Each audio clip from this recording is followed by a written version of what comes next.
बिस्मिल्लाहिर्रहमानिर्रहीम अल्हम्दुलिल्लाहिल्लज़ी नहमदुहु व नस्तईनुहु व नस्तगफिरुहु व नु'मिनु बिही व नतवक्कलु अलैहि व नऊज़ु बिल्लाहि मिन शुरूरि अनफुसिना व मिन सय्यिआति अमालिना व मन यहदिल्लाहु फला मुदिल्ल लहु व मन युद्लिल फला हादिय लहु व नशहदु अन ला इलाहा इल्लल्लाहु वहदहु ला शरीका लहु व नशहदु अन्ना मुहम्मदन अब्दुहु व रसूलुहु व क़ाल अल्लाहु तआला क़ुल इन्ना सलाती व नुसुकी व महयाया व ममाती लिल्लाहि रब्बिल आलमीन ला शरीका लहु व बिज़ालिका उमिरतु व अना अव्वलुल मुस्लिमीन.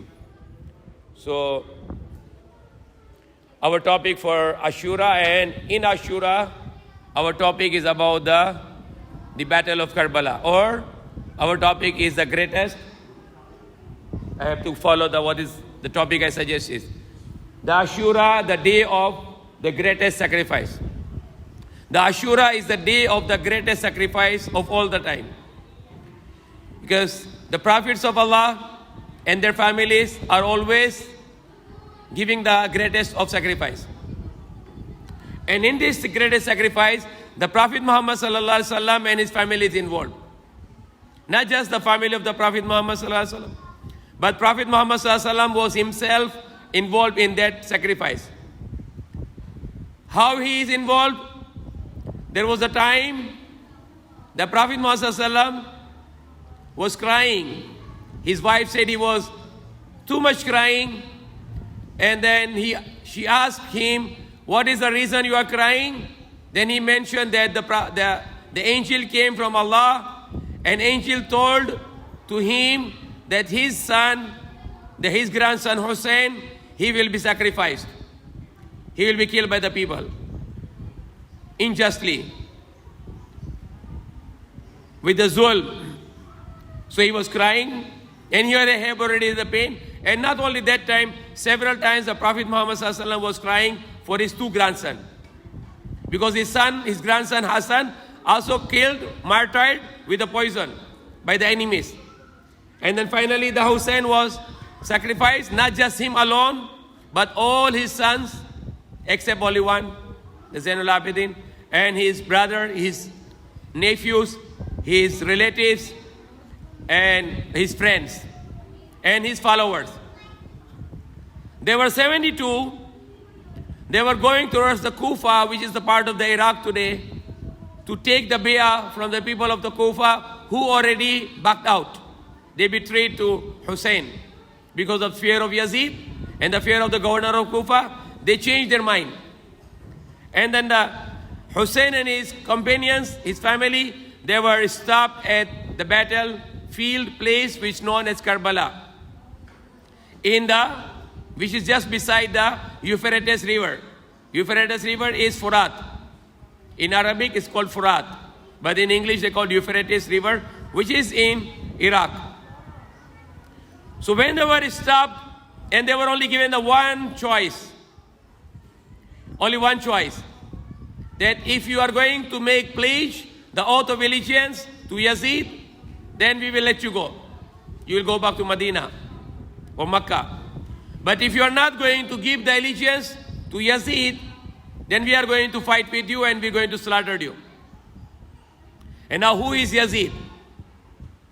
If I say Yazid, I say, La'natullahi alayhi. La'natullahi alayhi. La'natullahi alayhi. The curse of Allah upon Yazid. Curse of Allah upon Yazid. Curse of Allah upon Yazid. The Yazid is the son of Muawiyah. And Muawiyah is the son of Abu Sufyan. When Prophet Muhammad was fighting to the Quraysh, the leader of the Quraysh was Abu Sufyan. And the leader of the believers was Prophet Muhammad. Later, when the third caliph, the Uthman, was martyred, the Ali radiallahu anhu, he became the caliph. Then he has a fight against the son of Abu Sufyan, Muawiyah. And that war was won by Ali, because the group of Muawiyah, they wanted to decide with Quran, so Ali stopped the war. And while they were deciding the matter with the Quran, the Khawarij killed Ali, and Hassan became Khalifa. The son of him became Khalifa, but not with inheritance.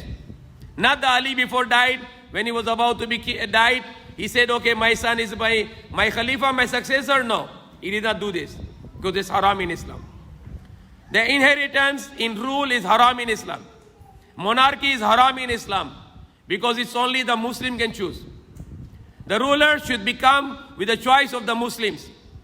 The Muslims, they choose the leaders, and the Muslim leaders, they are going to choose their Amir. And when all the Muslim leaders choose the Amir, if other Amir comes, he should be killed. So now the Muslim countries, 50 Muslim countries, there's supposed to be only one Muslim country. And there should be only one Khalifa. But it's not happening. The 50 Muslim countries with the 50 rulers, it's haram. The 50 Muslim countries should be only one country, and should be only one Khalifa. Should be only one Amir. Because in Islam, the second Amir should be killed. And that is the same ideology adopted by USA, United States of America. 50 countries, United States of America has 50 countries, 50 states. They combine together to become USA, become powerful. The same ideology is adopted by European Union. 19 European Union countries are united, they make EU, European Union, to become very strong. So Muslims should be, all the Muslim countries, 50 Muslim countries, they should combine, and there is only one leader, one Khalifa. That is the head of Muslims. So Ali was martyred, Hassan took over, but after 6 months or 1 year, he gave up his Khilafah and he let Muawiyah to become ruler. But he was no longer Khalifa. Why? Because the Prophet Muhammad said, the Khilafah will be only 30 years. 30. So when Hassan took over, that's already 30 years, Abu Bakr Siddiq, Umar, Usman, Ali, and Hassan. These 5 Khalifa is already finished 30 years. So Muawiyah was not Khalifa, but he was a king. He acted like a king. And he proved it that he was a king because before he died, he took his son to be Amir. He took his son to be the next ruler. So that was the most important stance of Hussein radiallahu anhu, that I'm not going to bay'ah to him because he is not a right, he's not a legal, he's not a legitimate ruler. Because he did not come with the choice of the Muslim. It's like dictator. It's like monarchy. And it's haram in Islam. So he rejected the idea of bay'ah of Yazid. And that's 100% right. Like what happened in the Middle East today. The King Abdul Aziz is the ruler. Who take over? His son, then his son, then his son, is the son. Subhanallah, that's haram. Who are the scholar who said it's halal? Where is it in the halal in the Quran? Where is it is halal in the hadith? No monarchy in Islam. If it is right, why the Prophet Muhammad died? Why Abu Bakr became Khalifa? He's not his son, he's not his brother. He's not his nephew or cousin. But Ali was a blood related, but Ali did not become Khalifa. Abu Bakr Siddiq became Khalifa because in Islam, there is no inheritance for the rule. Right person will come to Khalifa. So Abu Bakr became Khalifa because he was the best person to become Khalifa. And not Ali because he is young and he is not on the level of Abu Bakr Siddiq on that time. So Ali did not took over even though he was the blood related with Prophet Muhammad. The father of Ali, Abu Talib, and the father of Prophet Muhammad, Abdullah, they were brothers. So if there is inheritance in Islam, then after Prophet Muhammad should be Ali Khalifa, but no, there is no inheritance in Islam. So after Prophet Muhammad, Ali did not become Khalifa, Abu Bakr Siddiq became Khalifa. So Yazid was an illegal, illegitimate ruler. He was a not legit ruler, and it is against Islam. So Prophet's grandson and his family, they revolt. They refused to accept his rule. They did not make bay'ah to him. They did not make oath of allegiance to him. They did not pledge to him. So now, on the battle of Karbala, the Yazid make the condition that if the Yazid make the condition if Hussein and his followers, his family, they will make pledge to me, let them go. But if they will not, then slaughter them. So now there are thousands of people, thousands of army. Yazid's army, sent by the governor of Kufa, Ibn Ziyad, and the commander of the army was Umar Saad, Ibn Saad. Ibn Saad is a cursed person. His father was a great commander who conquered Persia and get all the wealth and distribute to the poor. his father Sa'ad bin Abi Waqqas. But his son is the murderer of the family of the Prophet Muhammad sallallahu alaihi wasallam. So Hussein can just say, okay, I accept Yazid my Khalifa, then all his family is saved. But he did not accept it. He rather to give his life and life of his all the family and the rest of the women, only one son left, become the prisoners of war, but he did not submit to the evil rule of Yazid, the unjust rule of Yazid, un-Islamic rule of Yazid. He did not surrender. He gave the great example. I gave the one example of Nelson Mandela last week. I'll repeat again. Nelson Mandela is a black African leader, a great leader. He fought against the British unjust rule in South Africa because the British was ruling and getting all their wealth, gold, the pearl, the diamond, everything. And they were become slave. The black African become slave in South Africa. So Nelson Mandela fought. So British government prisoned to him in Robben Island for 25 years. And the Nelson Mandela said, one day I wanted to give up to the British unjust rule. But that night when he was planning to give up, he remembered of the story of the Hussein. He said, I remember the story of Hussein, that he sacrificed all his family, himself, his friends, everyone, but he did not give up to the injustice rule of Yazid. So why should I give up? So he said that he get the inspiration from the Hussein and he did not submit to the British, and later he becomes successful against the British. And his country is free now. And then when his country become free, the South Africa, he become the first black president in South Africa. And where he get this idea of fight back from Hussein. And he give the example to the world that this story has a great inspiration that the people can change their life. So Hussein did not accept it. And one by one, his friends, his followers, his companions, they going in the battlefield and killing to those evil people and giving their life for the sake of Allah. Until his son, Ali Akbar, his nephew Qasim, and then they were also sacrificed. His brother Abbas, when he see the 3 days, no drinking water, the women and children, and his nephew, the son of Hussein, the Ali Asghar, crying for the water for 3 days, he went to the Euphrates River to get water. When he's collecting the water, these evil people come and they started to fight with him. He fought with them, he killed them, and when he was going with the horse to bringing the water, they cut his right arm, he hold the water in the left arm, they cut his left arm, he hold the water in the teeth, then they shoot the arrow in the water with the poison, the water fell down, then finally they martyred Abbas also. And then the last person remaining is the Hussein. He went to the battlefield, he killed hundreds of people, and he has a wound, more than 100 wounds. His mouth has an arrow, his heart has an arrow, his ribs has an arrow, all his body with arrows and spears, and the wound of the sword. And finally, he fell down. When he fell down, he put his head in the sajda, in patirapa, prostration, and then his head was beheaded. And then his head and his woman family member and his son Zainul Abidin, they all brought as the prisoners of war to Yazid. And Yazid was hitting the stick to the face of Hussein, and one of the Sahabi, the companion of the Prophet Muhammad, said, shame on you, that is the face where Prophet Muhammad was used to kiss and you are hitting with a stick.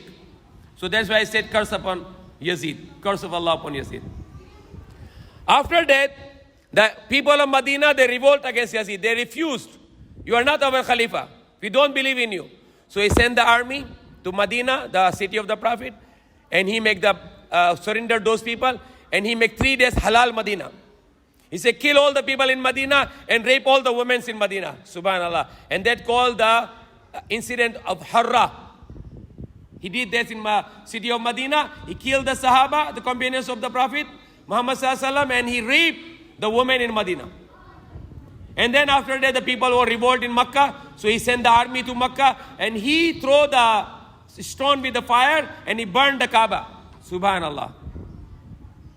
So what you call Yazid? Curse of Allah upon Yazid. He killed the family of the Prophet and the followers of Prophet Muhammad sallallahu alaihi wasallam. He attacked Medina. He killed and raped the women in Medina. And he attacked Makkah. He killed the people in innocent people in Makkah and he burned the Kaaba. And during the siege of Kaaba, he got some disease. He cannot be quench his thirst. He keep on drinking water. When water goes in the stomach, burn his stomach. Then finally he get out of his horse because of his pain, and when he was going in the horse killed him. His horse killed him. He take the revenge for the Prophet's family, the horse, and he was killed, and he has a curse upon him. After that, his son, the Muawiyah too, because the father name is Muawiyah, the son name is Muawiyah. The Muawiyah took over the rule, and he refused it. He said, I don't like to that throne because it is the blood of the Prophet's family. He refused it. And the fourth, after that the Khalifa came, is another evil person named is Marwan, from the same family of Yazid, Marwan. So it becomes like a inheritance rule. So first is Muawiyah, then his son Yazid, and then his son Muawiyah, then his relative of Muawiyah, relative of Yazid, Marwan. So this is another evil person who took over the monarchy rule of Umayyad or Bani Umayyah, the tribe of Bani Umayyah. So that was my short lecture here about the story. And what is the lesson here? Lesson here that we are here for a temporary time. We are not here forever. Allah said in the Quran, Qul, say, surely my prayer, my sacrifice, and my living and my dying are all for Allah. No partner for Him, and that's what I'm commanded, that I am first to be submit as a believer. So our life here is not forever. Don't do this when you are going to submit yourself, your iman. For example, I give you example, there are many Balik Islam here. May Allah forbid, may Allah save you from this kind of trial. Example, there is a Balik Islam here, and I'll ask him question. There is a Christian comes to you, a Christian comes to a Balik Islam, and he will put the knife here. And he will tell you, believe that Jesus is God. What you will do now? Example, brother, you're Balik Islam. Balik Islam? You're Balik Islam. If somebody comes and he put the knife to you here, Kapoti, sabihin mo, si Jesus ang Diyos. Ano gagawin mo? Okay, so that's sacrifice. Okay? So not to give your faith. Because you will die. If not now, right now, you will die. You will not live here forever. So why not die as a martyr? Because the martyrs are not dead, they are alive. They will go to paradise right away. The kaluluwa ng martyr, pasok sa paraiso. Sa malalaking ibon doon, pasok doon, kumakain sila, masaya sila. But if you die talaga. But if you die as a martyr, giving your life for Allah, you are going to paradise. So example is this, one example. If Brother Kapoti, somebody put the knife, sabihin mo, hindi ka Muslim na yun, mag-Christian ka na yun, at Diyos mo si Jesus Christ.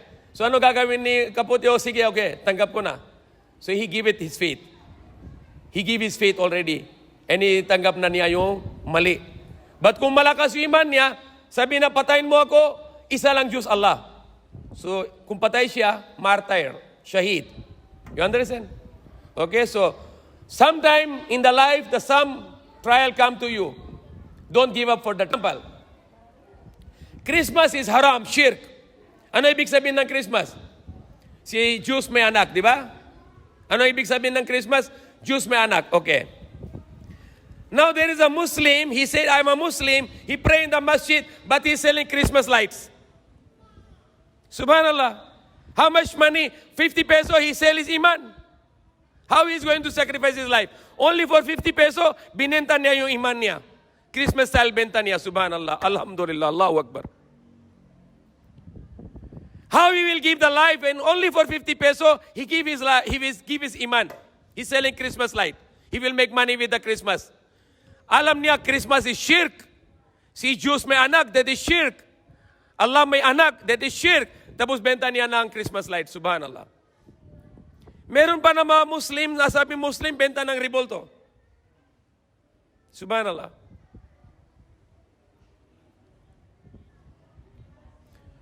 Meron din Muslim, benta ng cross, subhanallah. Just for the money, giving their iman, selling cross. So you are a Muslim, you have a strong Muslim. I will give my life, I will not leave my iman. I believe in Allah, I will not give this belief Even you kill me, I will not give up. That's meaning of in Allah. Allah said in the Quran that those who say Allah is my Rabb, Allah is our Rabb, summa istaqamu, and they firm on this, tatanazzul al malaika, then Allah will send upon them the angels. And Allah will give in they have no khawf, they have no fear, and they have no sadness. And Allah will be their host. Allah is giving them the good news of a paradise and His mercy. So what is this? You say Allah is my Lord, stand on this. Even you kill me, I will not change my belief. So it becomes sacrifice. So that is the example of sacrifice. And that's the lesson we get from the story of Hussein and his family. The story of the Prophet's family. I am not going to give up my iman, even if you give me the mountain of gold. Even you take my life, I will not give up my iman. Then your iman become powerful. Because the Prophet said, what of the person who will test the iman in his heart, that even if you throw me in the fire, I will not give up my iman. So you have to put this in your mind, that I want to get the lesson from the Hussein and his family, the family of the Prophet Muhammad and their follower, that no matter what happened, do not compromise your belief. Do not compromise yung pananampalataya. Stand on that and give your life on that, and not to surrender this. For example, also there are different situations. You are living in this BF homes, Parañaque, or you are living in Philippines, or in Manila city, and then some bad people come and they want to attack BF homes. What you do? We will fight. We will help the community here because Allah commands us. If somebody wants to come and destroy this city of Metro Manila, we as a Muslim should join the Philippine army, Philippine police. We join them. We help them against the evil people. That's also jihad. That's also a sacrifice.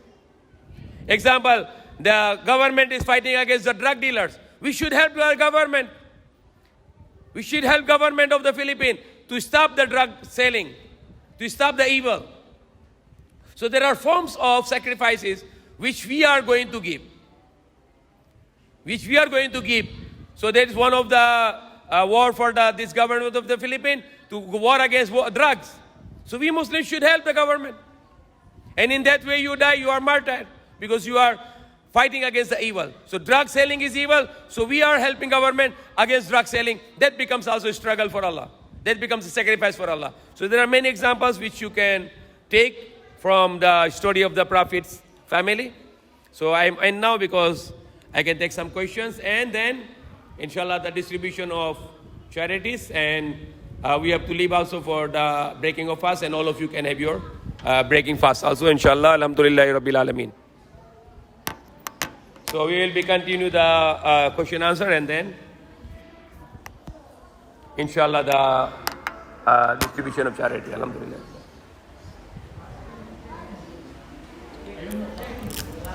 Oh, subhanallah, Allahu Akbar.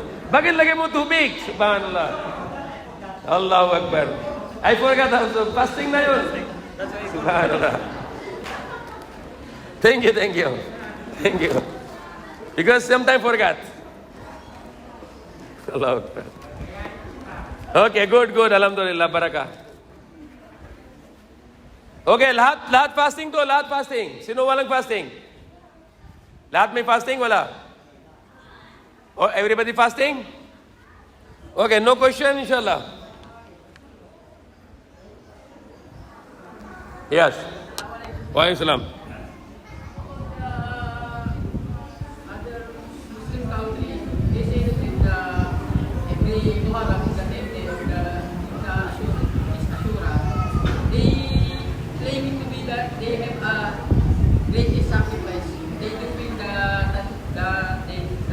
tradition, and then they claim that sila po yung tunay na may greatest sacrifice. Dahil sila po yung makaalala nung panahon ng 61 AH or 680 or 80 na yung nagkaroon daw po ng... No, 680. Yung nagkaroon po ng massacre na yun, kaya po ginagawa nila yung tradition na ginagawa na rin sinusugatan. Oh, so, okay, that's a good question. I have to clarify. The people are, we can get the story, the lesson, but doing yourself the same is not good. Bawal. Palo, tapos magdugo ka, haram. It's not allowed.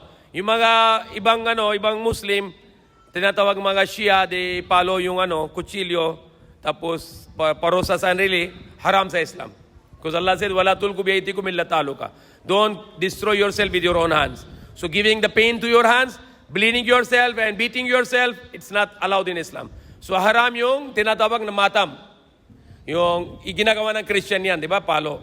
So ito haram sa Islam. No Muslim should be beating himself. Okay? Sila yung sa gutom sila, uhaw sila, fasting sila dahil walang sila tubig. So we are fasting. We are copying them for the sake of Allah. So that could be okay. Fasting, but not to palo. Not to palo, but fasting for the sake of Allah. To imitate like when Hagar, the wife of Abraham, was running between the two mountains for sacrificing Allah. So we are doing the same in Makkah. We are running between the two mountains during the Hajj. Now the sacrifice was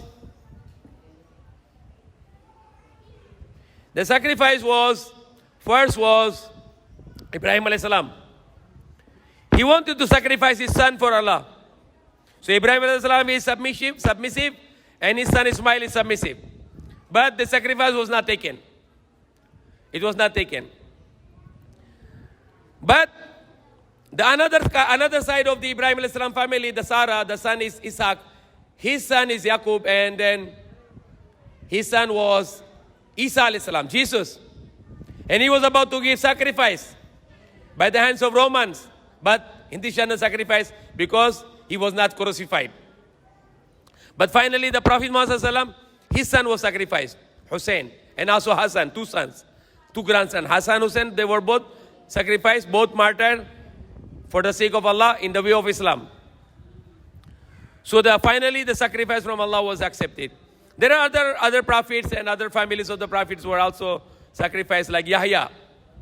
The Zakaria, the anak niya Yahya, the Jan, he was also beheaded by the evil people. So, and there are many other prophets who were sacrificed, but no one has this kind of sacrifice, that you can see your whole family is slaughtered, and all your female members are going to be prisoners of war, and all your male friends and families are going to be slaughtered. And he see with his own eyes and finally give his own life. So that's why I consider that was the greatest sacrifice of all the time. Allahu alam. May Allah knows best. Yes. Okay, haram yan, bawal yung suicide bombers, bawal sa Islam. Kung ginawa na yung may isang tao na suicide bombing, papunta sa impyerno, sigurado, 100% inshallah. Dahil ito, ginagawa ng Japanese. Ito, sino yung unang ginagawa ng ito, suicide attacker is the Japanese soldier sa World War II, kamikaze. Hindi sa Islam yan, bawal sa Islam. Kahit sino man gawa ng isang tao, sabi ni Prophet Muhammad SAW, papunta siya sa impyerno na walang hanggang.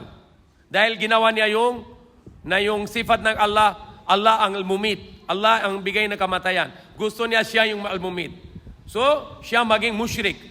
Ginagawa siya ng shirk. So sino yung ginagawa ng suicide bomber, or kahit sino man, kahit Muslim, kahit Christian, kahit sino man ginawa ng suicide bombing, haram, bawal, papunta siya sa impyerno sa kabilang buhay. At may parusa siya dito sa mundo na yun. Ano pa ibang question, or? Pwede na pasok yung Ahmad. Pasok na lang, bilis, no more time. Lahat na. Okay. So no more question. We can make dua, inshallah. 5:43.